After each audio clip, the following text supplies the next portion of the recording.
Heading to Las Vegas to catch the action at Allegiant Stadium? Skip the traffic and the sky-high room rates of the Strip. Book your stay at the South Point Hotel, Casino, and Spa. The South Point is located just 7 miles away from the stadium, and it's a quick trip up the freeway, making it an affordable rideshare or taxi ride. And don't worry about getting here when you land in Vegas. We offer a convenient airport shuttle to get your getaway off to a stress-free start. Shuttles are also available on Raider game days for a small fee. So whether you're rooting for your team or seeing your favorite band in concert at Allegiant Stadium, South Point Hotel, Casino, and Spa is your ticket to all the excitement.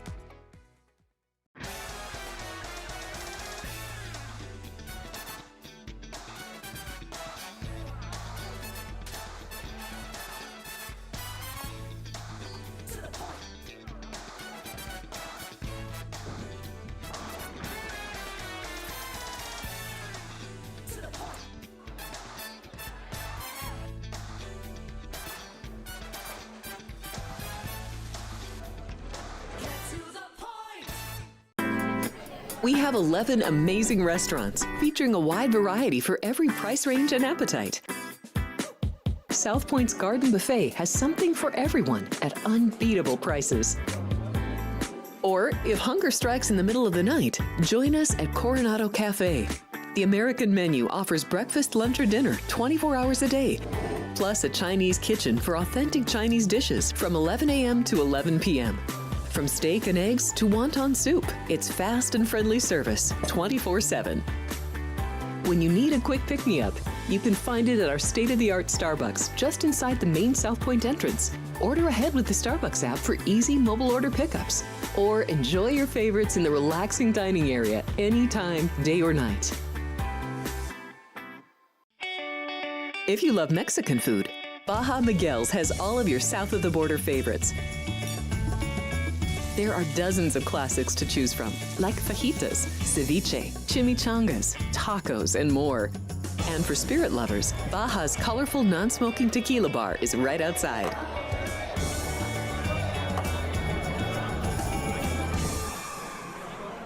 Looking to bet smarter?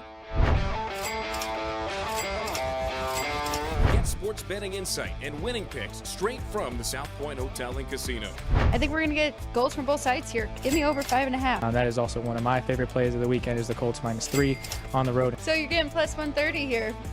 I mean, how can you go against Tusky? Exactly. Join Sports by the Book at 10 a.m. Pacific and bet your winning edge.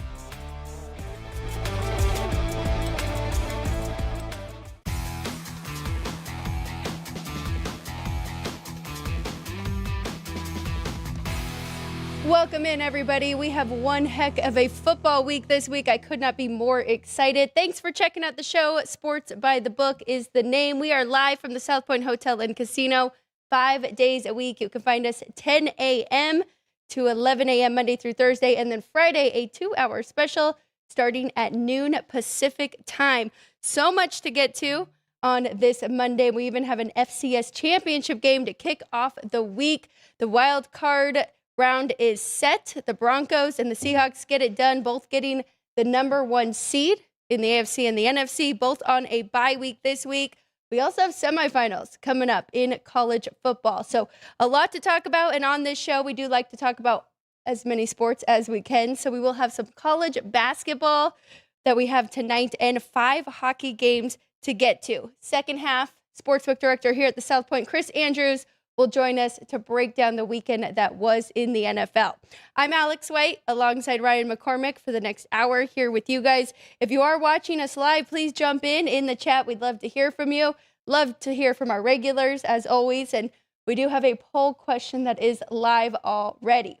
Week 18 was exactly as we expected, right? A lot of teams resting players, a lot of teams not playing for much, but Ryan, the finale last night between the Ravens and the Steelers, it was something, right? And the Steelers find a way, they get the win, and they will be playing next week in the wild card round. Yeah, it certainly was something, and they might have gotten the blessing of the holy water in the end zone that the kick did miss on that side of the field. So yeah, Steelers luck out despite missing their own extra point in order to give the Ravens a chance to win. But yeah, the rookie kicker ends up missing. Big spot, but like to see John Harbaugh kind of understand the human element to it and walking with him to the locker room and making sure that he's okay. Obviously, he's wearing the loss wearing the loss today. Social media has kind of been beaten up on him, which is not healthy. Not shame on people that are doing that. But yeah, ultimately, we do have a good playoff field set, and we got some good games kicking off on Saturday. We'll bring that up when Chris Andrews comes in here because, of course, he is a big Steelers fan, and I did like some of those comments, putting it more on the coaching staff and Lamar Jackson and just that side, right, of where you had 12 seconds left on the clock, and you guys chose to kneel where you were, right, and didn't set him up for as much success as possible. So we'll talk more about that with Chris Andrews, but kind of going back to starting off with Saturday, Carolina and Tampa Bay, pretty much a dud there. The Bucs find a way, and yet still not in the playoffs because the Falcons beat the Saints on Sunday. Then Seattle and the Niners. What was your overall take on that one? Of course, for the number one overall seed in the NFC and to win the NFC West. And the Seahawks dominating fashion on the defensive side, of course. Yeah, they really look like it's going to be a very tall task to have to go into Seattle and have to go against that defense and that offense. Really looking like they're able to run the ball. So yeah, it's going to be a very tall task for any team to have to go into Seattle now that they've earned the 1 seed. Pretty interesting with the NFC. We were going over this before show, right? Just 3 teams that were in the playoffs last year, including the Eagles, who did end up representing the NFC and winning it all. But then the Packers and the Rams were both there last year. So 4 teams that were not in the playoffs last year. So welcome to the party. Panthers, Bears, Niners, and the Seahawks with the number 1 seed. On the other side, everybody's talking about the AFC being wide open. 5 teams were just there last year. I think because the Chiefs and the Ravens, which were 2 of the favorites going into the year, not being there, kind of feels like it's more wide open. But the Jags and the Patriots returned to the playoffs this year, who were not in last year. But how do you feel about the AFC? You still thinking that it is pretty wide open? Yeah, I am still pretty confident in my NFC to win the Super Bowl. I do think that the Jags are playing really well at the right time of the year. I get that they're beating up on teams that aren't in the playoffs, but the way that offense is firing and the way that defense is kind of running around with their hair on fire, it is good to see and good for Liam Cohen's team. But yeah, you mentioned only the Eagles are a repeat champion in the NFC. They're also the only repeat division champion in all 8 divisions. They're also the only division favorite at the beginning of the year to ultimately end up winning their division. So yeah, it has been a good year for the parity in the league. Yes, it has. Yeah, and that's pretty wild. And if you look at the odds there, 10-1 for the Eagles might be a little bit of undervalued there for a team that's been there, done that, right? And now you are getting double digits. But, of course, pretty tough matchup they have in this first round. And I think we're going to see that a lot with these NFC. Most intriguing, you brought up the Jags. Can't wait for that one. Jags-Bills in the first round. Should be a fantastic game between those two. Of course, Jacksonville does get home field because they did win the division, even though Houston's returning for the wild card spot and win the division last year. But should be a lot of fun. I'm looking forward to it. Great set of games, Saturday, Sunday, 1 on Monday. The Houston Texans get bumped from that Saturday spot, Ryan, that we're so accustomed to seeing them being in. But I think that's because the Panthers kind of take the lowest totem pole, right, and kind of snuck into the playoffs. So now they will be on that Saturday spot. Yeah, we ultimately get 2 rematches on Saturday. Rematch of the Panthers and Rams, which was this exact same scenario in Carolina with the Rams favored by 10 and the Panthers pulled off the upset. And then the late game on Saturday, which I am not at all sweating, between the Packers and Bears.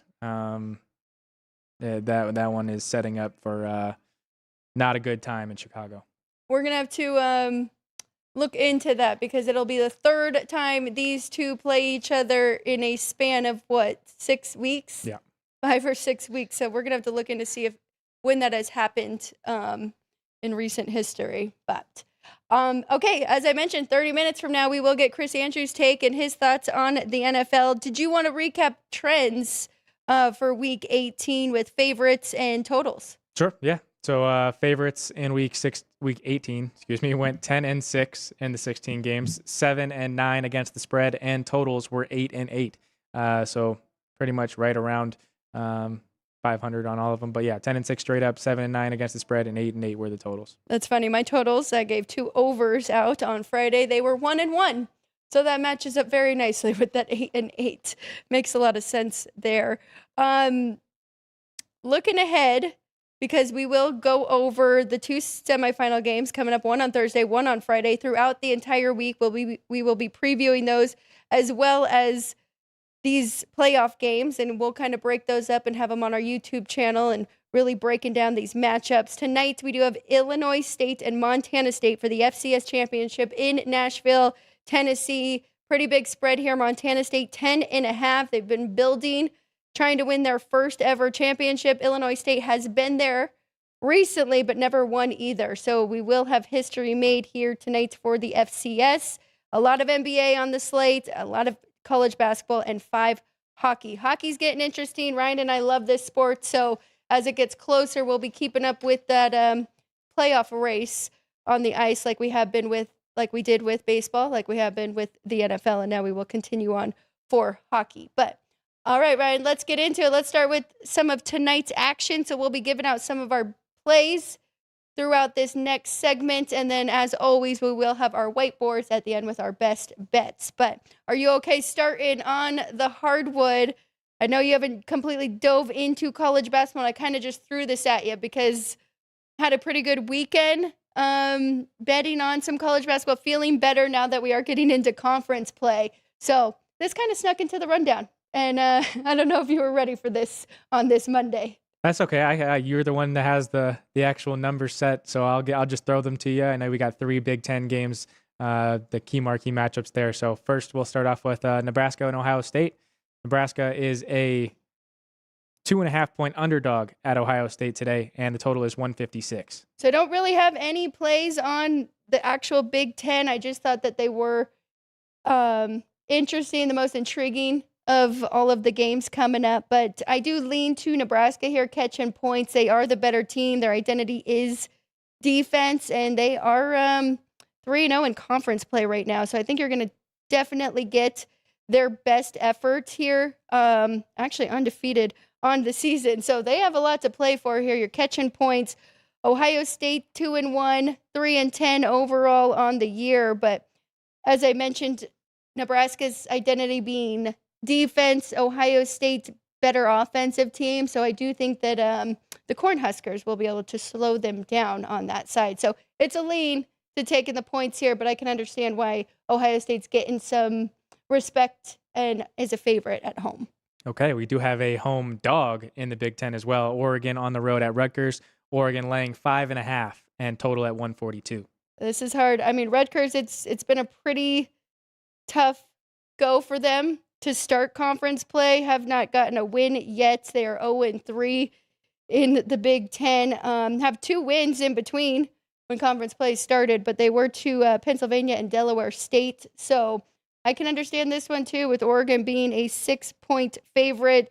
It's definitely a stay off for me, but it'll be interesting. You know, there's got to be something to this, Ryan, when those teams are trying to get that first conference win, right? You're definitely getting their best effort to catching points with the home team here. But I do think that Oregon should be 6-7 point favorite on the road.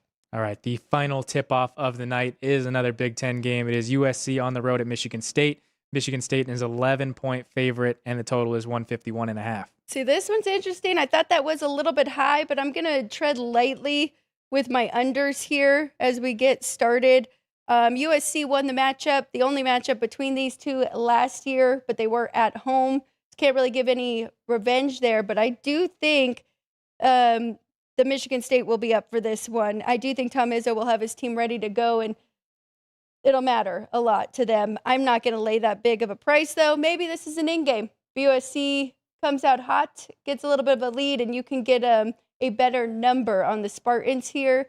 I think they find a way to get this win, and I think they could cover pretty good size here. But I would definitely be looking for 6 or better in game. Okay. We'll go back to the top of the rotation number order, the Ivy League, kicking things off today at 2 p.m. Columbia and Cornell. Cornell is a 2.5-point home favorite, and total is at 172. This is where I actually found a lot of my success over the weekend using that home revenge now that we are in conference play. And Cornell won last year's matchup pretty convincingly, 94-83. But Columbia has been very good this year, 11-3 on the season. So I think they'll be ready for this one. I think they could win this outright. I'm going to take the 2.5 as a little buffer here, but I would not hate it if you sprinkled a little on the money line. Again, though, with basketball, if you are going to watch these games, in-game might be the best because you could get a better price just with the swings that we know with basketball. But I'm going to pre-flop bet Columbia here plus 2.5. All right, we'll go to the Coastal, 875, 876. William & Mary on the road at College of Charleston. Charleston is a 2-point home favorite, and total is 164. Kind of surprised because the over-unders don't really match, so that means the market is pretty caught up with William & Mary, but they are one of the fastest tempo teams in the country. They are actually number 1 on the offensive side, so they like to play quick. They are 7th overall, quickest tempo, most possessions per game. So I do like this over. I jumped in last night. I saw 162.5. I'm okay here at 164. I think we're going to get over 170 points in this matchup between these two. I know that William & Mary is a little slightly better on the defensive side, but not Charleston. Charleston is out of the top 200 in the country defensively. So I think we're going to see some points here and a fast tempo game. I do like that over 164.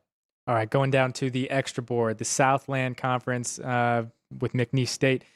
Stephen F. Austin on the road in McNeese. McNeese is a 10.5-point home favorite here at the South Point, and 143.5 is the total. Another one with home revenge here for SFA, and right now they are 5-0 in conference play, so they have a lot of motivation in this one. McNeese State, let me double check this. Yes, they were the best in the conference last year. They finished 19-1, so statistically, they are still better than Stephen F. Austin even this year. But I think with the momentum that SFA has, I think that they're going to be highly motivated. I think getting double digits is just too many points here. So even though last year's matchup was really not all that competitive, let me get that final score for you. 95-64. I'm going to take a SFA undefeated so far in conference play. Highly motivated, get in double digits here in this matchup. All right, I know the final one that you have here in the extra board has moved past the number that you liked it at, but we'll see if you still like it. Alabama A&M on the road, laying 11 points now, was 9 last night at Mississippi Valley State.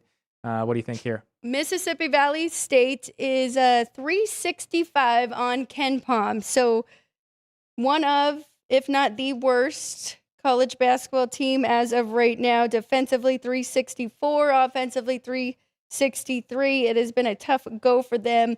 It's weird looking at their metrics. I might have to try and check out this game because defensively, their average possession time, so their opponent's average possession time is very quick. So must just not be playing great defense. Teams are able to score at will against them. I think Alabama A&M should be able to cover this double-digit number here. So, yeah, I liked it under 10 at -9.5, but now we are getting to a point. Probably won't get involved, even though I do think that they should be able to win this. Now, Mississippi Valley State does have home revenge on just about everybody. So, adding that in, I don't know if that should take you off of it, but just so everybody does know. But I like the dogs better. I'm going to put the dogs on my board, and I'm going to stay off of this one, but look out for it. Maybe Mississippi Valley State comes up, has a lead, and you can jump in there with Alabama A&M because I do believe they are the better team and can get this cover here as a favorite.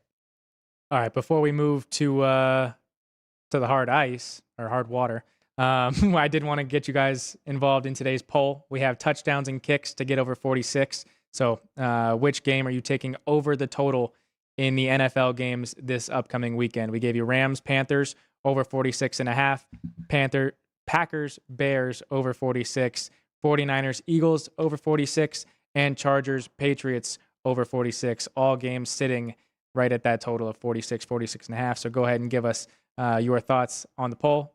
Let us know in the comments for a shout out. We do have a very active chat today, so keep it going.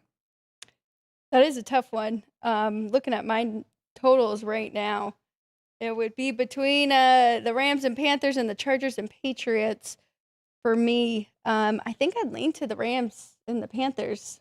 What about you? Or you don't want to say yet? You don't want to persuade anyone? Yeah, well, I'll give it out once we end the poll. Ryan, speaking of hockey, as we are going to move to, I almost texted you yesterday because I almost did the Chicago money line bet there. I just, watching that game, the first one with the Knights and the Blackhawks, I knew that they'd be ready for that one and had a shot to win it. They did get it done. Unfortunately, your Bears fell short to the Lions, even though they were in it at the end, but thought that could have been a pretty good money line parlay mixed together. But your Blackhawks got it done? Yeah, they did. Tyler Bertuzzi with a hat trick, scored all 3 goals for the Blackhawks last night. Did have the overtime winner, though it was challenged for offsides, which it was pretty close. But yeah, ultimately the Blackhawks do get it done. I did have family in attendance, so they got to throw their hats and enjoy that one. But yeah, both meetings so far between the Knights and Blackhawks. I think Blackhawks should have won both games, but yeah, both games ultimately end up going into overtime. So, but getting to tonight's games, we will start in our nation's capital. The Ducks on the road taking on the Capitals. Looks like we have a home favorite of minus 135 plus 115 on the buyback. There are some different prices available. Looks like the Capitals are as high as minus 150 in the market. You can get a plus 124 as well in the market on the Ducks, but total is at 6.5 with a minus 130 to the over. Now, I get it that the Capitals haven't been playing their best hockey as of late, but the Anaheim Ducks have lost 5 in a row coming into this one. I think this is a very inexpensive money line price here on the Capitals. I didn't put it on my whiteboard. I have not bet it yet. Maybe I'll take a small flyer, pizza money bet there just on the puck line, plus 175. I think that's a pretty good price. I will say, though, in the first matchup, the Ducks did win in Anaheim 4-3. So kept it close. They beat them. But those two, I could see that happening again, right? A relatively close game here and Caps finding a way to win, or they could win pretty convincingly. So I think it's a good price. I made it closer to 170 here for the Capitals at home. I don't hate it at all. But with that being said, the Capitals are very, very spotty. So yeah, you had mentioned the Ducks had lost 5 straight, but not only that, they've lost 7 of their last 8 and 9 of their last 11. And 6 of those 9 in the last 11 have been by at least 2+ goals. So don't fault you for taking that 175 on the puck line, thinking that the Caps will be able to kind of bounce back after they've lost now 2 straight. But this is the start of a 4-game road trip for the Ducks. So with them really struggling the past 2 weeks, maybe they get the guys fully bought back in with a business trip here. But yeah, I mentioned the Capitals have lost 2 straight. They are also really struggling. They've lost 3 of the last 4, 6 of the last 8, 9 of the last 12, and 10 of the last 14. They also are coming off of a shootout loss to the Blackhawks, so they should be fired up here. But 6 of their last 8 games have gone to the over, so I would like to think that this one will get over the 6.5, but I do not want to lay that minus 130, so I will stay off the total there. It's really interesting when it comes to a playoff picture, too, because it is pretty important for both these teams to get back on track. With Anaheim right now, the 3 seed in the Pacific. So, I mean, they've got a little cushion, but not the Capitals. Right now, they're sitting in that second wild card spot in the Eastern Conference. And Florida is right behind them, just 1 point away. So, kind of makes me like them even more here for Washington. More desperate team at home, getting a team that's kind of reeling. So Yeah, I think that is the right way to play that. All right. We'll go to New York City in Madison Square Garden. The Mammoth are taking on the Rangers. Looks like we have a pick'em price here at the South Point, -110 on both money lines, and a total of 5.5 with a juice to the under. I thought we were getting a backup goalie here for Utah, but it looks like it will be Vejmelka going. So I decided to stay off of this one. But first glance, I thought Rangers should be favored more here at home. I know that their home record is still not great and struggling to score at home, 5-10-3 at home on the year. But with Shesterkin, I figured that would be the side. But it's a stay away for me, and I think it is for you too. I think it's the one game we don't have a play on. Yeah, and I would like to say that the Rangers will be able to get it done here at home, but they are coming off of a big 5-1 win down in the Winter Classic in Miami, playing in Lone Depot Park where the Marlins normally play. So got a hat trick from Minka Zibanejad. They're feeling really good, and we've seen teams feel really good and then fall flat on their face when they come back home. And I think that's kind of the scenario that happened with the Mammoth to start this road trip. They beat the Islanders, who were one of my whiteboard plays the other day, 7-2, and then fell into a flat spot against the Devils, losing 4-1. So I would like to think that this game will end up being pretty tight and pretty hard fought, similar to how the matchup earlier this year played out. But the Mammoth ultimately did up winning that game. So, yeah. With that being said, it is a stay off for me. So, and I think the books agree, sitting there at 5.5, and I do agree with that too. So a little bit of a lean to the under, even though it's juiced that way. All right, we'll go up to Ottawa. Detroit Red Wings on the road taking on the Senators. Looks like we have a -155 favorite here at the South Point for the Senators. There is -160 and -150 available as well. But a 135 buyback for the Red Wings. It looks like that is one of the highest in the market. It looks like the highest is actually 139, but 135 is where we are here at the South Point. Total is also 6 with a juice to the over. I completely agree with your play here on this one. I feel like both of these two teams not reading correctly when I am betting on them as dogs or favorites. So I'm going to stay off of it, but I don't think the Senators should be $1.55 over the Red Wings. I'm kind of confused why this team is going that way too. Yeah, so I will be taking a chance on that one, +135 here with the Detroit Red Wings money line. They did just lose both games of a home and home against the Penguins, which I did not think they would lose both. I thought it would at least split, but they did lose both. So I'm thinking that they'll be able to bounce back here. And it is the last game of a homestand for the Senators, so it might be feeling a little bit comfortable before having to go on the road and focus on the Avalanche coming up here for them. So it will be a play on the over 6 and the Red Wings money line here in this one. Has it been 6 or was there 6.5 early? There is 6 with a 120 to the over, but here at the South Point, Wager Talk's not loading for me. Yeah, you're right. I mean, they're mostly out of Nevada, some 6.5s, but I'm with you on that too. I made it 6.5, so I like that play too. All right, we'll go over to Calgary, where the Kraken are taking on the Flames. The Flames are a -145 favorite, +125 on the buyback for the Kraken. 5.5 is the total there with a 120 to the over.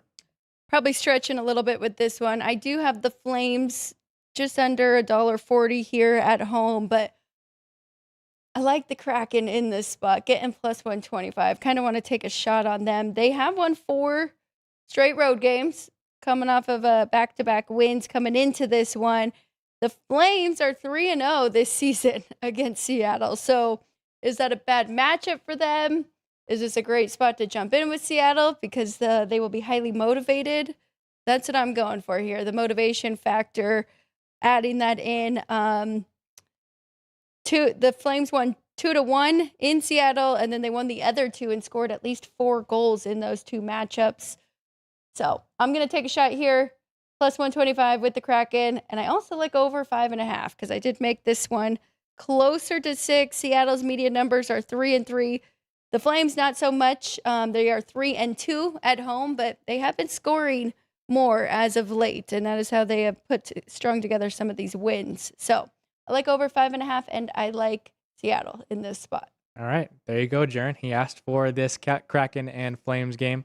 My only notes on this one is that Seattle has won 6 of their last 7 after losing to Calgary the last time these two teams played. That loss to Calgary was their 10th loss in an 11-game stretch. So they lost 10 of 11 and have now won 6 of 7. So it's the last of a 5-game homestand for Calgary. They're about to go on a business trip themselves, have a 5-game road trip on deck. But the Flames, have not lost back-to-back games in over a month. So it will ultimately end being a stay away for me. I would like to think that the Kraken would be worth it on the plus 125, but I can't do it with how the Flames have kind of been playing the last month and a half, really. We'll go down to LA, where the Wild and Kings will play for the second time in 2 games. They both played each other on Saturday. That was their most recent game played. But it looks like we have a minus 115 favorite for the road team here at the South Point, and a 5.5 with a 120 to the over as the total.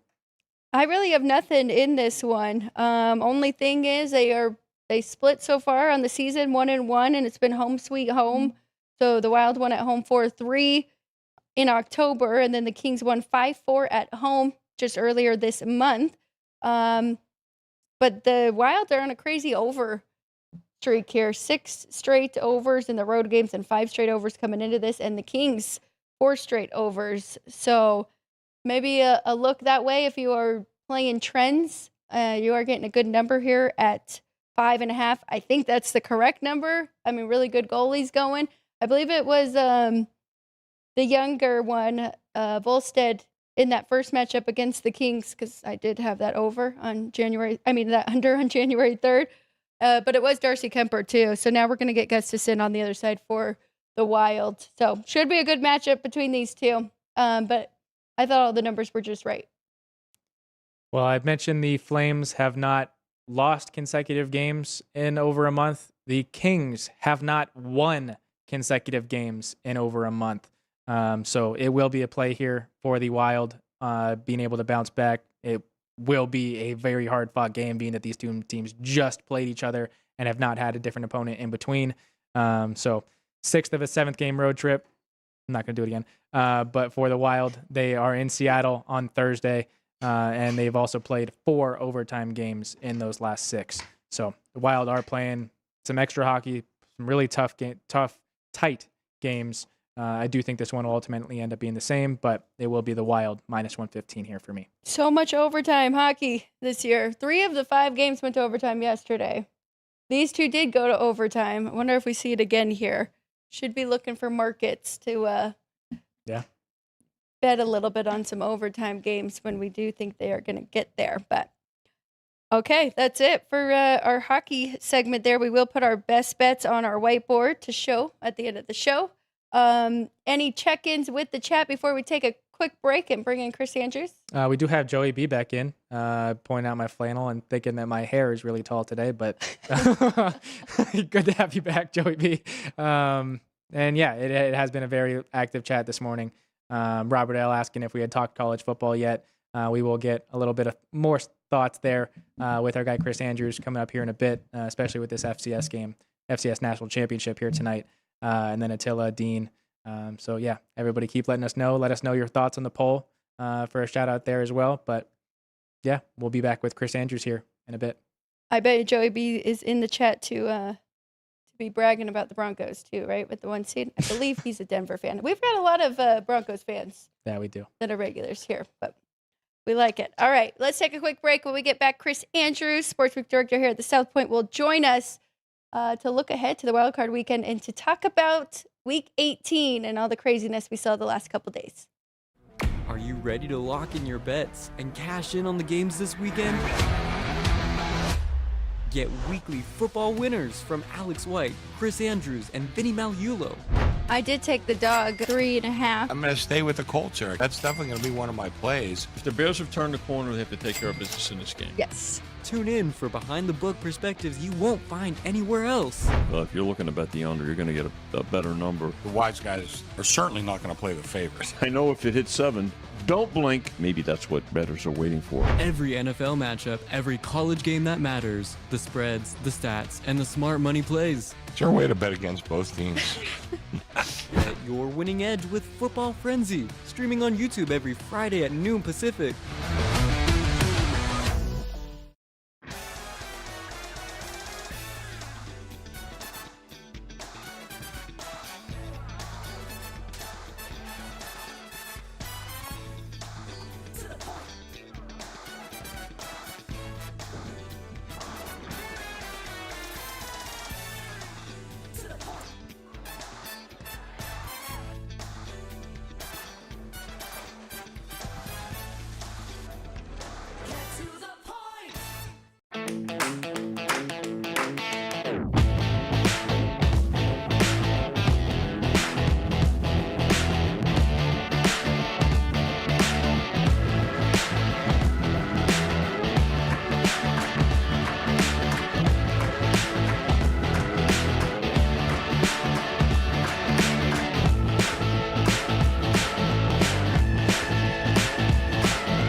Welcome back, everybody. Thanks for joining us on this Monday. Sports by the Book, live from the South Point Hotel and Casino. Ticker Trivia will be live now. You will see it at the bottom there.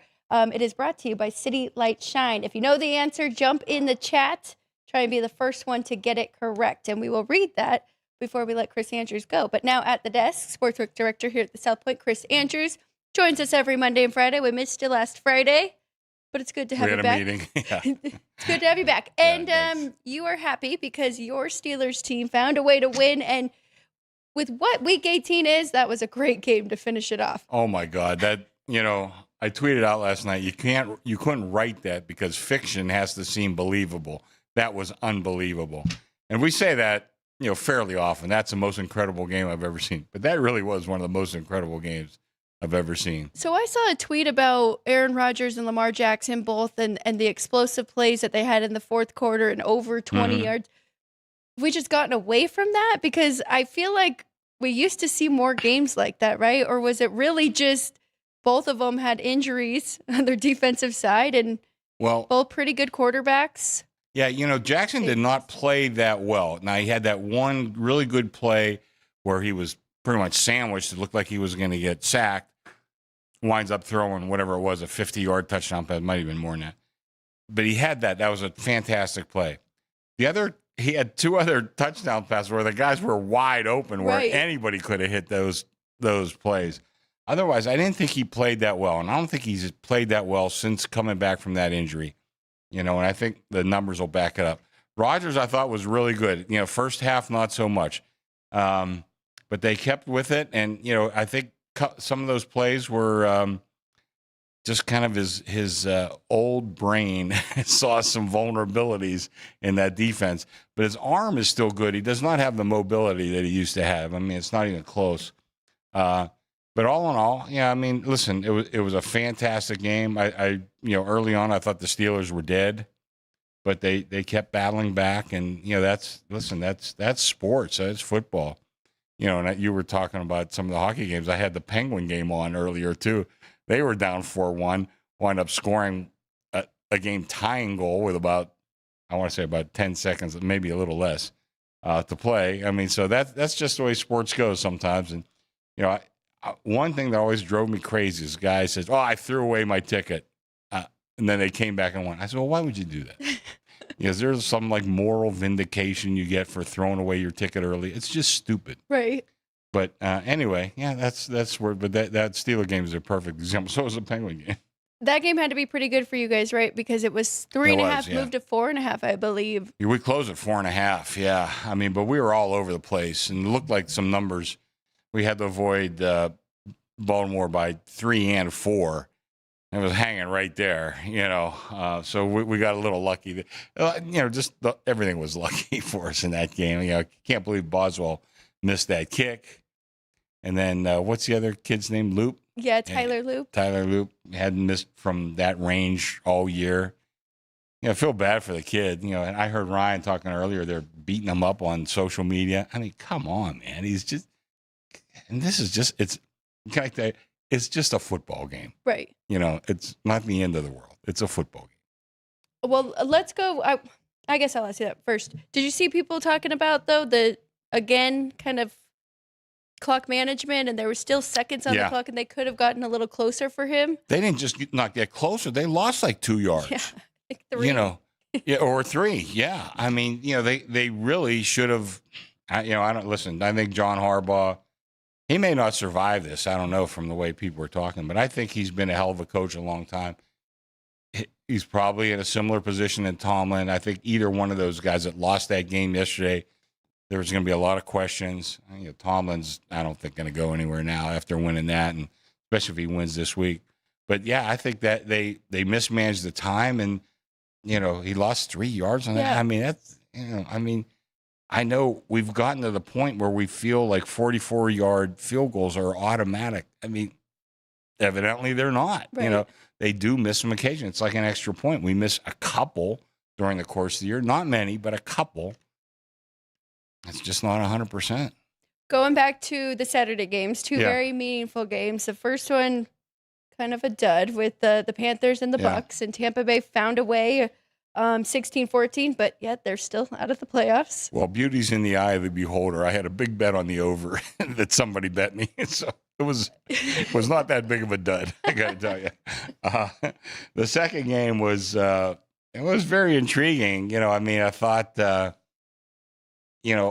We talked about Seattle or Houston having the best defense. I hate to just take a 1 week example, but here's Seattle pretty much completely shut down the 49ers. But I always thought they probably were a little bit better defensively than Houston. And Houston gave up 30 points to Riley Leonard, And, I know they're talking, they're coming into Pittsburgh this week, and, they'll kill Pittsburgh. Yeah, I mean, maybe they will. I don't know. But, I mean, if you think it's a slam dunk, going back to your quote on Friday, why don't you repeat that?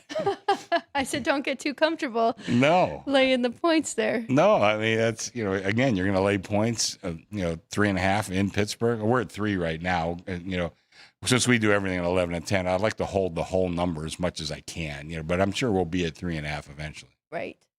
And then what else? So how about those Carolina Panthers? They get in because the Falcons found a way, and I feel bad for Shuck. I think that was his offensive rookie of the year there because he threw a pick late, even though he did go down the field and score right after. I mean, he still might get it. I don't know. But the Rams are like 10.5 over Carolina, and this is a revenge spot. I think it's a little steep. Yeah. My numbers came to 8.5, and I still have some work to do. But Carolina, I have them with one of my higher home field advantages. And again, it's the disparity between home and road. So they're just a little bit better at home. 10 points, kind of go back. And, you were probably just a kid, but you may remember this game. The one year when Seattle was, got into the playoffs in a similar situation, and they were playing New Orleans. New Orleans was a 10-point favorite. That's that famous Marshawn Lynch run where the Seattle stands went crazy. It actually registered as a small earthquake, because it was. So it kind of reminds me of that. Again, we're just thinking the Rams are an automatic here. Man, this is NFL football. There is nothing automatic. I think that number's a little high, and it figures to get higher. But I'd be extremely careful playing the Rams. Like I said, I got a little bit more work to do. It's only Monday morning. We got a couple days yet, but I think I'm gonna like Carolina in that game. Okay, me too. My original number 7.5 here. Mine was 8.5. So I'm close to yours, and thinking that there might be some value there. But I think we're gonna see some money come in on the Rams, right? Oh yeah, I think so. Okay. Yeah. Public, though. Probably. Public money, yeah. The sharp guys like points. They're really just taking the points, not the team. It's so funny. I ran into one of my sharpest guys, and he was just talking to him the other day, and he wound up on a favorite. And I can't even remember if it won or lost. But he looked at me and goes, God, I hate laying points. He goes, I just hate it. He says, but sometimes it's the right play, but I just hate doing it. I said, yeah, I mean, listen, about half the games, the favorite wins and covers. It's about 50-50. So I was like, some guys I know bet nothing but dogs. I says, well, you're automatically eliminating 50% of the winners on the board. Favorite dogs. Guys have styles of handicapping, which is good, which is fine. But don't automatically bet every dog. Don't do that. He probably had the Rams yesterday, which looked like it was in trouble until the fourth quarter. So that's what kind of worries me about this team. They can kind of play with their food and then, fourth quarter run away with it. But the Cardinals have been begging teams to beat them all year. True. So that is very true. I made that number way higher, and I tried to move up as quickly as I could once. Because we had some parlays working. I think I mentioned Niners to Arizona. Well, of course, the Niners lost on Saturday night, so those fell by the wayside. But I mean, that game zoomed up fast after that. How about that matchup, Niners and Eagles? I kind of like the Niners a little bit in that game. I think, again, we're going to be taking points. I think, what do I have on that game? 3.5. There's a lot of 4s showing up in the market, but I told my people, take a bet. So you'll be able to get 4 at least. Listen, both teams, and we can run through every team has flaws. Right. Every team. I think Philly has some flaws that are being overlooked, and the Niners are famously, I know their offense certainly didn't play well last week. We know they got a lot of defensive injuries that, I think Robert Saleh as a coach has done one of the best jobs of any assistant keeping that defense as strong as it has been all year. But I think we get a little bit of value with the Niners. I made the number 3, Me too. I'm right there, but I think I'm going to be on a lot of dogs this weekend because it does feel pretty wide open. I think we're going to have some competitive games. We hope we're going to have some competitive games. I think we will, yeah. But I don't want to be a prisoner of the moment because the last thing we saw, the Seahawks held the Niners to 3 points. And also yards even, 173 total yards in that game, 4.1 yards per play. So it kind of could tell that it got away from them. It did. But, like I said, nobody's as good or as bad as they looked last week. Exactly. So you have to look at the Niners year as a whole, especially since Brock Purdy's come back. Purdy has been fantastic. Man, listen, he had a bad game against a really, really good team. I think Philadelphia has a really good defense too, but I don't think they're on the par with Seattle or Houston. Again, you're getting 4. Anything over 3 in this league is tough. It's tough to overcome. You just reminded me, this matchup, for anybody who is watching us live or catching the replay, make sure and check the injuries, right? Because Trent Williams didn't play again in that game. And he's supposed to be back. Okay, I would assume. I think it's 2 weeks now. Well, it was the start of the game before that where he was hurt. Yeah. So he should be back, but just check. Both sides, right? Lane Johnson, there's some players that you definitely want to see. George Kittle looked okay the other day. He did. He looked fine. So that is good. Ryan, anything for Chris, wherever you want to go here with the NFL? I was going to ask about the futures market and where kind of things sit there. We can start on the NFC side. The Niners look like they moved down from being the 3rd favorite to win the NFC and the Super Bowl. Is that just because the path that they have to go through? Yeah, I still probably have them a little lower than most guys because we lose on. That's my one team in the future book that I lose on. Some of the others I do well and not so good, but that's actual loss. And by the way, before we get off the subject, we're putting together the exacta right now. So I did it. I have Alexis double checking me on my math and everything like that. I was hoping to have it done by the time I got to the show, but I'm not done yet. So we will have it very, very shortly. Probably give me by the time I get upstairs and another 15, 20 minutes after that, we'll have it. Okay, good. We'll have Matt Neverett here with us tomorrow, so we'll go through all of those, and if anything jumps out. There's some numbers that look pretty good, I guess, So, but there's some big ones, but obviously it's hard to hit the exacta. It is very. coming off a year where I was pretty fortunate last year. I don't feel so confident going into this You year. had the exacta last year? Yep, I had 18-1 Eagles beat the Chiefs. But Very good. Very good. I had the Eagles and Chiefs to pick Jeez, from. I don't think I have anything as low as 18-1 this year. No, really? I don't think so. No. Wow. No. Okay, I that's don't going to think. be really tough then. Yeah, I'll have to double check. Chris, any movements on the semifinal games, or I don't know if you have those with us, coming up starting Thursday Yes. Yeah. and Friday? So the Miami game, we opened 3, we're up to 3.5. I think part of that, and I don't know, I hate to speak for anybody else, but I think part of that, and part of my thinking, certainly there's some questions about the coaching staff, and some of the players are already being recruited by Lane Kiffin. You know, I mean, you just wonder where their head's at for some of this stuff. You know, coaches and players, you know, I just, the whole situation is so ugly. I can't believe that the portal is open. That just seems ridiculous. I mean, it seems like there's some simple solutions. I mean, there's a lot of complex problems, but there's also some simple solutions that could get started like right away. You know, and that's bad. The other game, Indiana, I got, you know, a lot of money on Indiana. You know, a lot of it was public, but some sharp money too on Indiana. I wound up going to 4.5, and one of my sharper guys took the 4.5 back yesterday and even played the money line. So listen, I think that's going to be a great game. That is going to be a terrific game. So a little play on the favorite, but then, like I said, once we got to 4.5, that seemed to be the threshold where the wise guys did come in and take the 4.5. And right now, as I remember looking this morning, I think I saw no more 4.5s. I saw some 4s with juice on the favorite. Of course, we don't do that here. So I think there's a good chance you may see 4.5 again before game time. Brian, did you have something on that? Oh, okay. What did you hear anything for Ole Miss? Charlie Wise Jr. will be coaching, right? But is he the only one? It looks like the coaching staff the majority of the coaching staff that was able to come back for the last game wants to come back for this game, but it seems like the running back coach is being held back to LSU, and that, Charlie Weiss will be the only one to kind of go back to Ole Miss in this one.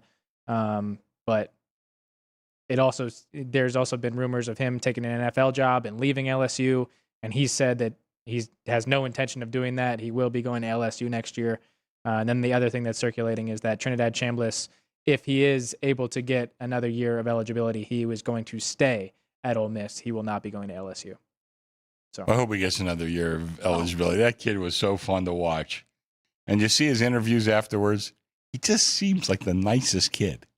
You know, I mean, how can you not root for this guy? He was a Division 2 or 3 Right. or whatever it was, quarterback. Now all of a sudden, I heard that if he re-signs with Mississippi, he's looking at about $4 or $5 million. You know, Ooh. It's pretty nice. But I thought he seems like a good kid. It's hard not to root for him. What record did he break of Tim Tebow in? I don't know. In that Georgia, something. It might have I been don't know. consecutive completions or something. Yeah, I don't know. Pretty amazing against. He did have Georgia. a bunch of consecutive completions. I don't know if it was Tim Tebow. Okay. I'll have to look into that. Ryan might be right now. We brought up him potentially going to coach in the NFL. News started last night with the Falcons, Raheem Morris. We kind of saw the writing on the wall for Yeah. that. Even though they rattled off 4 wins. Yeah. But now there's 6 openings in the NFL. Titans and Giants we knew about. The Raiders join them. Falcons, Cardinals. Oh, Cardinals? That just happened? Yeah. Cardinals happened earlier. Yep. Okay, I didn't see that one. It's funny. I liked him for a while, but boy, that team really fell apart this They year. did. They really, especially the back end of the year, they really fell apart. I think he'll find another job as a top assistant somewhere. I think. Well, what about the Browns too? Stefanski, he should too. Yeah. I think he's looking at a head coaching job. I do too. Yeah, somebody's going to hire him. Everything he had to go through there in Cleveland. And he was 2-time coach of the year. Yeah. So I mean, I think Cleveland, their troubles start with ownership and just go on down the line. But you know how it is. I mean, somebody's going to get the blame for it, and it's going to be, in this case, Stefanski. Of those 6 spots, did I bring up Vegas? I did say the Raiders, right? Yeah. Of those 6 spots, do you see one more appealing than any of the others? Well, I think the Giants. Yeah. And Daniel Bellinger had a touchdown yesterday. Yes, I think. he did. Did he not? Yeah. Yes, he did. But I think that Giants, you got your quarterback. If Scatterboo comes back, you got your running back. We anticipated them having a really strong defensive line this year. And Bull Carter kind of didn't play nearly what we thought he would. But I think the nuts and bolts are there for a really good franchise going forward. Now, that being said, the Giants, and I forget what year you go back to, have like the worst record in the NFL. Whatever year that was. I'll tell you what, go back to a certain event with those guys on the boat in the Caribbean, like whatever date that was. They've won like 4 games since then.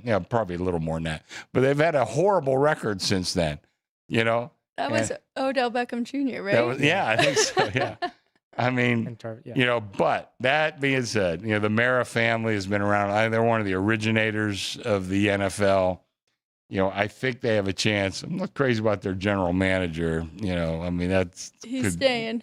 That could be an issue. But listen, that's why coaches get fired. There's problems with every one of these franchises, right. Every one of them. But I think that one has the best chance. I think the Giants. Plus, you're in New York. Who's your competition? The Jets. It'll be interesting to see what the Jets decide to do. How they can keep this guy is beyond me. Oh, that's the Jets. I'm sure the Lions would like him to come back to Detroit, coach their defense, right? Maybe. So maybe it'll be very interesting. Anything else for us? So Exacta's coming out within an hour. So anybody who is here in Vegas has an account. They'll be up on the app, or they'll be on the app. They'll be at the counter. There's some juicy numbers. Like I said, you just have to find the exact combination, which is a little hard. Last thing, Ryan and I were talking about this. Are you surprised 3 teams, just 3 teams from the NFC were in the playoffs last year that are back again? Eagles, Packers, Rams. 5 teams from the AFC were actually there last year. Different orders, right? Because the Broncos, of course, won their division this year. The Jags won. Texans had won last year, but they're back. Steelers are back. Yeah. Chargers, Bills, and Broncos. So 5 from the AFC, even though we're seeing the AFC wide open. Well, AFC's wide open, yeah. I think Denver is extremely vulnerable, even though they have the home field. And they're a strong home team. Yeah. Great defense, and I do think defense tends to rule the day. But still, you're going to, what they get? They had no offensive touchdowns yesterday. They had 1 defensive pick six, and that's all they got yesterday against a Charger team that was missing a lot of guys. And Denver was certainly playing. Yes. It's not like they were, wasn't like Philadelphia that decided not to play their starters or whatever. And I will say one more thing about, we're on the subject, Philadelphia. I know Sirianni's getting some heat for, essentially not really trying or going all out to win that game. The seeding, I think, can be overrated. Now, the 1 seed is important because you get the week off. Right. But after that, I think it's a little overrated. You're going to play a tough team no matter what. And, if you have to go on the road, these are veteran teams. Yeah. Like I said, the 1 seed, very important. But after that, not really. No, Sirianni, he did this last year, but he already had the 2 seed wrapped up. Evidently it worked for him, though. And I could see him going back to doing that again. They're not going to get the bye next week, but some of his key players essentially got a bye. Yeah, but he took away Saquon Barkley's chance to break a record. I know. So they had to win the Super Bowl. Yeah. If you're going to take that away from him or rest him on week 18. I don't know. We'll see. I said that to start the show, 10-1 for the defending champions. They're kind of being overlooked now. Maybe. We know how they are up and down, but but to your point about the Broncos, I've liked them all year because of that defense. Sure. But the Chargers defense has turned it around the last few weeks. They've been great. The Texans probably are the number 1 defense. They are in points and in yards the allowed. AFC. Yeah. Maybe overall. I like Seattle's a little better. You do? Yeah. But it's close. Yeah. But it's close. So we'll see. Definitely going to need some offensive production from. Yeah, and listen, everybody knows I've loved C.J. Stroud, from all the way back to his days at Ohio State. I'm not sure how many weapons he has, though. You know what I mean? Yeah, he's okay, but I'm not sure about the rest of that offense. You know, they're going to have to score at some point. Yeah. So, but like I said, we can go and nitpick through every team here. It has some flaws. Seattle seems to have the fewest amount of flaws, but you can make a case for and against pretty much every team on the schedule here. You bring up a great point there, but they scratched Nico Collins last minute yesterday, so yeah. I mean, Davis Mills to get that win, and I guess we've seen a couple guys really step up for them. But one last thing, how about that Jags and Bills game? Is that the most intriguing of the weekend? It is for me. I can tell you that. It looks like a really good one. It does. We open that one pick. We're up to Buffalo 1. I see some 1.5. We'll see a lot of 1.5 in the market. But again, I told my people, let's take a bet. See, because I think I thought Pick'em was a good number. I mean, you know, I know Jacksonville's kind of beaten up some teams that weren't exactly the strongest in the league. But, you know, Buffalo's had their flaws all year, you know, and I think Josh Allen is a great chance for him to finally get past, you know, no Mahomes, no Lamar Jackson. No Joe Burrow. No Joe Burrow. But the rest of the team, you know, I mean, I think Allen's terrific, but the rest of the team, I'm not sure is all that great. That one kind of going back and forth reminded me of the Bears and the Packers. Is that where you are with that one too? Yeah. I don't want to put the eyes on it for our good friend Ryan over there. But I thought the Bears should be a little bit higher favorite. You know, I kind of like the Bears a little bit in that game. You know, Green Bay, ever since they lost Micah, you know, they really have not played that well. And they lost, what's the tight end's name? Kraft? Tucker Kraft, yeah. Tucker Kraft. They lost him. That seems to have hurt them. I don't know. I think the Bears, I mean, you know, again, let's not just go back 1 week. You know, yeah, the Bears didn't look very good yesterday, you know, and their defense is not all that good, you know. But I thought they should be a little bit higher of a favorite against Green Bay. Well, coming into this now, the Packers lose 4 in a row going into the playoffs. That's not really where you want to be. No. And this is the third game in, 5 weeks? 5 weeks, Ryan? Their third game, yeah, in the last... It'll be 6 by this 6 weeks. weekend. Okay, 6 weeks, yeah. Because they played 5 weeks ago. Yeah. I don't know when the last time we saw that, but I'm sure that's happened. Yeah. Alex did mention that the Packers had lost their last 4 straight going in this one. Shout out to Mark Potash for these 2 stats. That made me feel a little bit better, but not that much. Playoff teams that have lost their final 4 regular season games are 0-2 in playoff openers on the road. So it hasn't happened much, short sample size. But playoff teams that lose their regular season finale before a home playoff opener since 2011 are 22-5. So they might be resting starters or whatever, but still an 81% win margin there for teams that lose their finale but get to host a home game, and then 0-2 for teams that have really struggled getting into the playoffs and then have to go on the road there in the first round. You know, I didn't do the show Friday, but I had a couple of people text me, who are my plays? And I had 2 plays. I like the Chargers. I thought that number got ridiculous. I mean, they hold the team to 0 offensive touchdowns. You're getting double digits and you can't cover. I mean, by the way, Trey Lance really stinks. He's terrible. They almost scored at the end there, too. Yeah, I know. Oh, you know, 2 touchdowns taken away from them. Yes. That was well over 6 figures difference for us. Well over that. I mean, we opened the game. When we opened 7, I think we closed at 15. So that was a monster move. But I like the Chargers. I did. I thought, you know, but boy, Trey Lance is terrible. But they give up that 1 pick 6 without that. And anyway, the other game I gave out was Detroit. I really, you know, they were 8-8 going into that game. I thought, man, there's no way this team wants to finish 8-9. And they played really hard. You could see that game was very important to that team. They really, and I, you know, just knowing Dan Campbell and just the personalities on that team, I knew that team was going to show up and play as hard as they could. Of course, they got a, you know, I don't want to say an easy win. It was anything but easy, but I think they kind of dominated that game. But, you know, give Chicago some credit for coming back the way they did, you know. I'm pretty sure Dan Campbell's like 5-0 straight up in week 18 or something. Is he really? So very good at getting his team motivated, even if they don't have anything to play for. But I can't wait. It's a great week. I mean, we're starting it off tonight, FCS. Tonight. I got my Montana State shirt on. Okay, is that who you're going for? Well, I'll be rooting for him. I'm not betting on him. I'm rooting for him. But we're still at 10? I think I'm up to 10.5. Are you okay? Open 10.5. They took down to 10, and I think as of this morning, I think I'm back to 10.5 for that game. I said this earlier, but I do need to double check myself. Neither have won a championship yet, right? Correct. Both have been both have come close. Yeah. Illinois State a couple years ago. Montana State.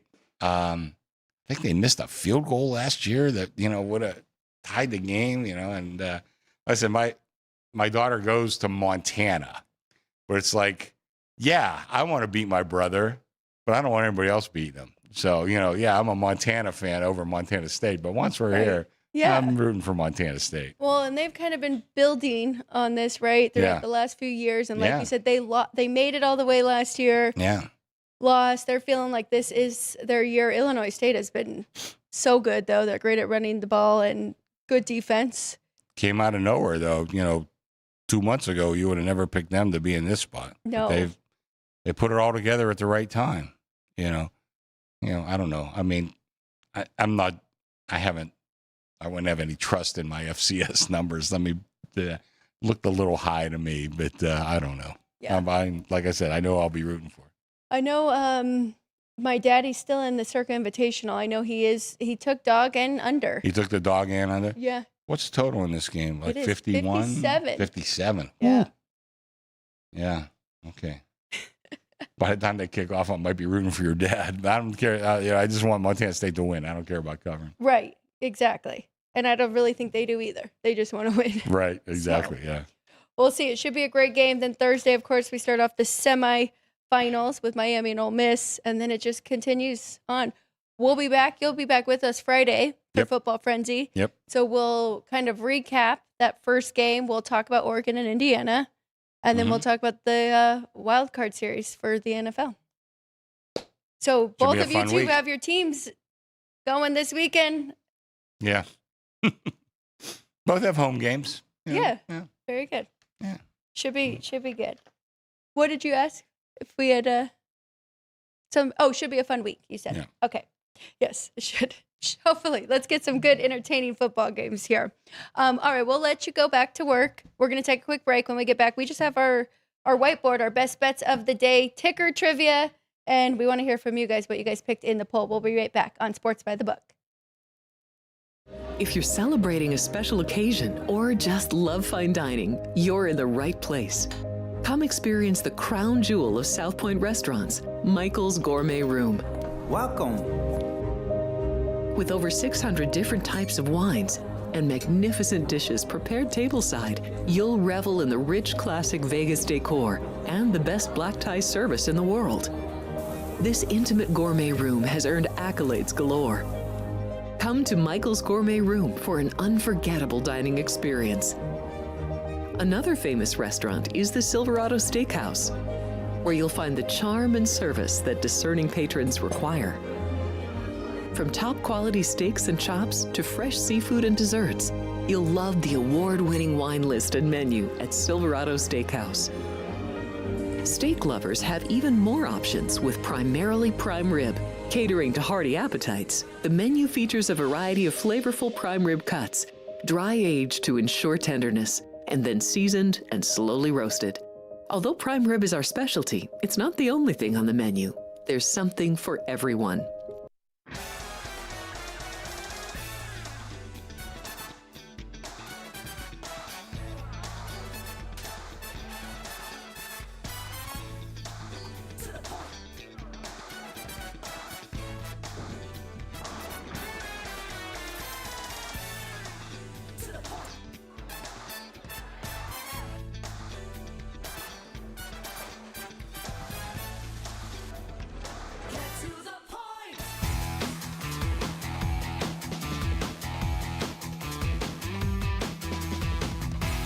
Here we go. We are back here on a Monday, South Point studio, live from the South Point Hotel and Casino on Las Vegas Boulevard, just south of beautiful Allegiant Stadium. Ryan, I was going to ask if the chat had any questions for Chris Andrews, but I completely forgot. How is it going there? Did we get any correct answers, too, for the ticker trivia? Yes, we did. We did get a correct answer for the trivia. We did have a question asking about why, or Chris's thoughts on why bye weeks seem to be a hindrance for college teams, but are pretty important there in the NFL. But we'll have to get his thoughts on that on Football Frenzy this week. But yeah, it was a really active chat today, and we did have now another correct answer on the trivia. But Taker Trivia presented by City Light Shine, available at Total Wine, Lee's Discount Liquor, and here at the South Point Hotel and Casino. It was a baseball question for you guys today, because on this date in sports history, Reggie Jackson was elected into the Baseball Hall of Fame in 1993 as the sole inductee that year. But amid his many successes, what noteworthy record is Jackson still the holder of in Major League Baseball? And it is not one that he is proud to have. The answer would be most career strikeouts by a batter, with 2,597, almost 2,600 strikeouts for Mr. October. He's a 5-time World Series champion, 14-time MLB All-Star, and a 2-time World Series MVP, among plenty other accolades. Both his playing numbers for the A's, number 9, and number 44 for the Yankees, were retired in those organizations. But the answer for your ticker trivia presented by City Light Shine was most career strikeouts by a batter. That's a good one. Kind of a little sneaky there, as you mentioned. Not one that he necessarily wants. But okay, anything else before we move on? Oh, we do have our poll. Yes, we do. So touchdowns and kicks to get over 46. Or 4 totals in the NFL wildcard weekend, right at 46 or 46.5. We gave you guys Rams, Panthers, 46.5, Packers, Bears, 46, Niners, Eagles, 46, and Chargers, Patriots, over 46. And 50% of our chat went with that Rams and Panthers game going over that total of 46. That is also where I would like to go, is over that 46.5 there. I want to see, what was that first game? 30-27, I believe. It was very high scoring, yeah. Yeah. 31-28. 31-28. In week 13. Yep. Oh, I can't wait to break that one down more. We'll probably start it off tomorrow with Matt. We'll pick a couple of those, really dive into them, and then we'll just continue throughout the week. So I'm looking forward to it. But yeah, that would have been the one I picked too. We did have Matt Neverett in the chat, kind of bragging about his Patriots, but we'll see how things turn out for them. I thought you were going to say bragging about his picks, because he had a good week. Yeah, he did. He was texting us throughout the week, bragging about those as well. Thought he'd have it in the chat. All right. Fun show. Love Mondays. Getting to recap. Getting to reset for the week. Chris Andrews joined us. He might be back Thursday, he said. So look forward to that. And then, of course, Friday Football Frenzy. Myself, Ryan, Vinny, and Chris will all be here. Let's go to our best bets. It is time for our whiteboard. And I just took one of them off. I'm taking off the over here. But I do still lean that way, as well as the Capitals. But starting off, whiteboard, best bets on this Monday, January 5th. Couple college basketball here. I'm going with Columbia, catching the 2.5 on the road. I do think that they'll be able to hang in this one, if not win it outright. I'm going William and Mary in Charleston. Give me all the points. Some sloppy play, no defense in this one. I'm going over 164. And then Stephen F. Austin. I'm taking the 10.5. They're undefeated right now in conference play. So I think they're going to be highly motivated to play McNeese, one of the best teams in their conference. NHL, small slate. I'm going to take a chance there with Seattle Kraken plus 120 against the Flames. I also had the over 5.5 on that one too. And I do like the Capitals, especially if you can get minus 135 or better if you want to find a partner for that one. But FCS, I'm going to go under full game. I'm going to put under first half on the board.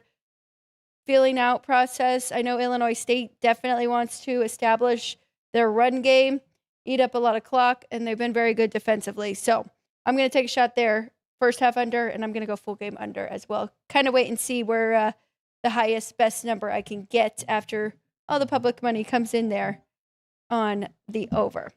All right, to Ryan for his best bets on this Monday. Just letting you know, you do have a 125 available there on the Kraken here at the South Point. But 2 plays up in Ottawa featuring the Red Wings and Senators. It's over in that game, over 6, and the Red Wings money line.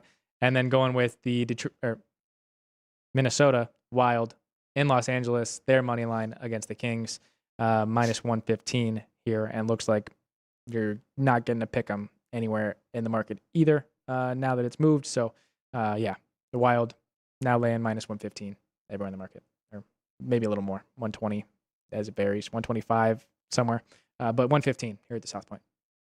Very good. Any early football bets that you're looking at? Any teaser legs or anything that kind of caught your eye that we're going to pay attention to? Not one that I want to admit to. Okay. We'll wait till tomorrow. I think you can kind of pick up on that. It's in the Bear game. Yeah. Hey, it's fine. We got Steelers, Bears, Patriots. We got it all covered. So everybody who follows can pick and choose if it's a homer pick or if it's, Well, if it was the Bears, I would certainly admit to it. But yeah. Oh, you're going the other way, taking that up. Okay. I think some books you can get 1.5 on either side, right? Yeah. There are some books where the Packers are favored, and there are here at the South Point, and other books in town, the Bears are still favored. But you can get even money here at the South Point. Everywhere else in the market, you are still laying a vig, taking the Packers side. Very good. Thank you. All right, we'll be back tomorrow. More information on all these football games. Looking forward to the week. Let us know if you have any best bets throughout the week. You can put them in the chat. We'd love to hear from you. We love when you guys jump in because you're typically right on our poll questions. We'll see. We'll keep an eye on that Rams-Panthers. We'll see if that total moves up throughout the week. That's it for us for today. We'll be back next 3 days, same time, 10 a.m. Please hit that follow button here on YouTube. Still trying to get our numbers up. New goal, as always, as it is a new year here. But we appreciate everybody watching. Thanks for being with us. Like, share, subscribe. Thank you to the crew and Jerry, Sean, Vince, and Drew Dog. For Ryan McCormick, I'm Alex White. Good luck tonight, everybody. Cash some tickets. Make sure you tune in. It's going to be some really good football for the FCS championship, so check that out. And we'll be back. We'll see you guys again tomorrow. Best of luck. Cash some tickets.